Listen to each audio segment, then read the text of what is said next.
नमस्कार, स्वागत आहे सर्वांचं एकदा आपल्या यूट्यूब एज्युकेशनल चॅनलवरती। तर आजचे महत्त्वाचे प्रश्न आपण डिस्कस करणार आहे।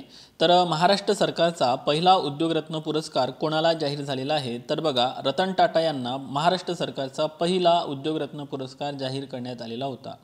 जगातील पहिले मेंदूचे प्रत्यारोपण करणारा देश कोणता ठरलेला आहे? तर तो ठरलेला आहे इंग्लंड। ओके, इक्विवेरिन युद्ध सराव भारत आणि मालदीव या दोन देशांदरम्यान साजरा केला जातो। ओके, तर तुम्हाला ऑनलाईनवर क्वेश्चन येऊ शकते की इक्विवेरिन युद्ध सराव कोणत्या दोन देशांदरम्यान साजरा केला जातो? तर भारत आणि मालदीव। हरिमाऊ युद्ध सराव भारत आणि मलेशिया या दोन देशांदरम्यान साजरा केला जातो। हे कन्फ्युजन करणारे पॉइंट आहे, त्यामुळे कव्हर केलेले आहे। इक्विवेरिन युद्ध सरावाला तर भारत आणि मालदीव, आणि हरिमाऊ युद्ध सरावाला तर भारत आणि मलेशिया। कृत्रिम पाऊस पाडण्यासाठी सिल्वर आयोडाईडचा वापर केला जातो, तर मतदानाच्या शाईसाठी सिल्वर नायट्रेटचा वापर केला जातो। ओके, कृत्रिम पाऊस आला तर सिल्वर आयोडाईड, आणि मतदानाच्या शाईसाठी कशाचा वापर करतात? Silver nitrate. अलीकडे निवडणूक पार पडलेली आहे, त्यामुळे यावर प्रश्न येऊ शकतो। भारतातील 14वी महारत्न कंपनी म्हणून हिंदुस्तान एरोनॉटिक लिमिटेडला दर्जा देण्यात आलेला आहे। ओके, हिंदुस्तान एरोनॉटिक लिमिटेडला दर्जा देण्यात आलेला आहे। हा पॉईंट आपल्याला इथे लक्षात ठेवायचा आहे। म्हणजे आता सध्या भारतामध्ये एकूण किती महारत्न कंपन्या आहेत? तर त्या आहे 14, आणि 2010 पासून महारत्न कंपनीचा दर्जा दिला जातो। महाराष्ट्र विधानसभा निवडणूक 2024, तर बघा, एकूण जिल्हे जे आहे ते एकूण जिल्हे आहे 36। ओके, आणि एकूण मतदारसंघ जे आहे आपल्या महाराष्ट्रामध्ये ते आहे 288। विधानसभा मतदारसंघांची संख्या किती आहे? 288। विधान परिषद विचारलं तर ती सदस्य संख्या जी आहे ती आहे 78। त्यानंतर बघा, याच्यामध्ये एससी मतदारसंघ जे आहे ते आहे 29, आणि एसटी मतदारसंघ आहे 25। ओके, हा पण पॉईंट आपल्याला इथे पाठ ठेवायचा आहे। आणि महाराष्ट्रामध्ये एकूण मतदारांची संख्या होती 9,63,00,000। ओके, तर हे सर्व पॉईंट्स इथे लक्षात ठेवायचे आहे। भारतातील पहिले 3D प्रिंटिंग टपाल कार्यालय कोणत्या ठिकाणी सुरू करण्यात आले होते? तर बेंगळुरू, कर्नाटक या ठिकाणी सुरू करण्यात आले होते। आणि दुसरं जे कार्यालय आहे ते आपल्या महाराष्ट्रात सुरू करण्यात आलेलं आहे। हा पॉईंट लक्षात ठेवा सर्वांनी, तर ते आहे पुणे। 2024चा शांततेचा नोबेल पुरस्कार कोणाला देण्यात आलेला आहे? तर निहान हिंड्याको नावाची संस्था आहे जपानमधली, या संस्थेला हा शांततेचा नोबेल देण्यात आलेला आहे। ओके, आणि हिरोशिमा आणि नागासाकी बॉम्बस्फोटमधील वाचलेल्यांची काळजी घेण्यासंबंधित हा शांततेचा नोबेल देण्यात आलेला आहे। ओके, आता राज्यसेवा प्री एक्झाम पार पडली, त्यामध्ये 2023चा शांततेचा नोबेल विचारण्यात आलेला होता। तो मोहम्मद नरगिजी इराणचे आहे, त्यांना देण्यात आलेला होता। 2024चा साहित्याचा नोबेल हान कांग यांना देण्यात आलेला आहे, त्या दक्षिण कोरियाच्या आहे। आणि त्यांनी कशा संबंधित रायटिंग केलेली आहे?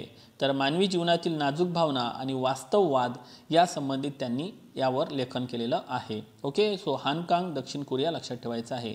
त्यानंतर बघा, हाच एक प्रश्न जो आहे जो आपल्याला राज्यसेवा पूर्व परीक्षेमध्ये विचारण्यात आलेला आहे की जागतिक भूक निर्देशांकामध्ये 2023 मध्ये भारताचा रँक कितवा होता?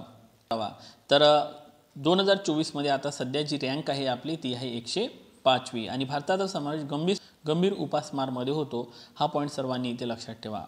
ICC woman T20 world cup 2024 कोणत्या संघाने जिंकलेला आहे? तर विजेता संघ आहे न्यूझीलंड, आणि उपविजेता संघ आहे दक्षिण आफ्रिका। ओके, हा आहे वुमन T20 वर्ल्ड कप।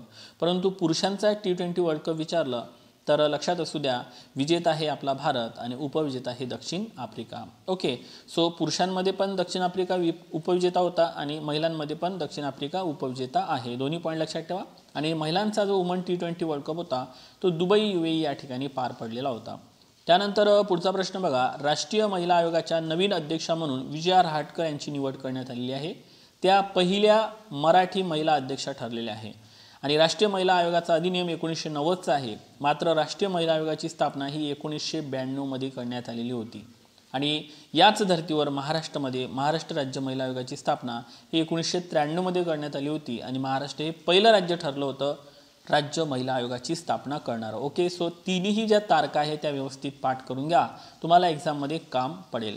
आणि विजया रहाटकर राष्ट्रीय महिला आयोगाच्या अध्यक्षा होण्यापूर्वी महाराष्ट्र राज्य महिला आयोगाच्या सुद्धा त्या अध्यक्षा राहिलेल्या आहे। ठीक आहे, तर हा एक पॉईंट लक्षात ठेवा।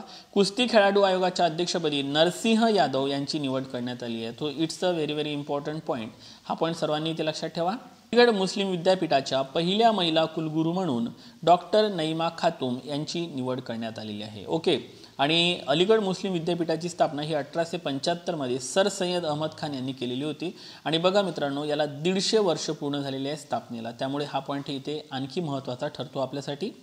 सर्वात जास्त रेमिटन्स ओके प्राप्त करणारा जगातील पहिला देश कोणता आहे? तर तो आहे भारत। आता रेमिटन्स म्हणजे काय? की भारतातून परदेशात काम करायला गेलेले जे व्यक्ती आहे ते भारतामध्ये आपले नातेवाईक मित्रमंडळी यांना जो पैसा पाठवतात, ठीक आहे, भारतामध्ये जो पैसा पाठवतात त्याला रेमिटन्स असं म्हटलं जाते. ओके. आणि रेमिटन्स जे आहे ते लक्षात असू द्या, चालू खात्यातील अदृश्य खात्यामध्ये त्याचा समावेश होतो. जर तुमचा अभ्यास चांगला असेल तर तुम्हाला नक्कीच हा पॉईंट महत्त्वाचा वाटेल. 50वा खजुराहो महोत्सव, आता 50वा आहे म्हणजे सुवर्ण महोत्सवी आहे. तर खजुराहो महोत्सव कोणत्या राज्यामध्ये पार पडतो? मध्य प्रदेशमध्ये. आणि आपल्या सर्वांना माहीत आहे मध्य प्रदेशला महाराष्ट्रातील 8 जिल्ह्यांची सीमा लागलेली आहे. ओके. पेंच व्याघ्र प्रकल्पसुद्धा महाराष्ट्र आणि मध्य प्रदेशच्या दरम्यान येतो. पशुपालकांना अर्थसहाय्य देणारं भारतातील पहिलं राज्य आपलं राज्य महाराष्ट्र ठरलेलं आहे. हा पॉईंट लक्षात घ्या. सर्व हिमनद्या नष्ट होणारा देश कोणता आहे? तर तो आहे व्हेनेझुएला. ओके. IMP करा कारण एन्व्हायरमेंट रिलेटेड पॉईंट आहे. जागतिक पर्यावरण दिवस हा 5 जूनला साजरा केला जातो. चा प्रश्न आहे 2024चा आबेल पुरस्कार मिशेल टालाग्रँड यांना देण्यात आलेला आहे. ओके. आणि त्यांचा जो देश आहे तो आहे फ्रान्स. तर हे होते महत्त्वाचे प्रश्न. आपल्या चॅनलचं नाव आहे पर्टिक्युलर नॉलेज आणि या ठिकाणी तुम्हाला फक्त महत्त्वाची माहिती प्रोव्हाइड केली जाते. Thank you so much. Take care. Bye bye.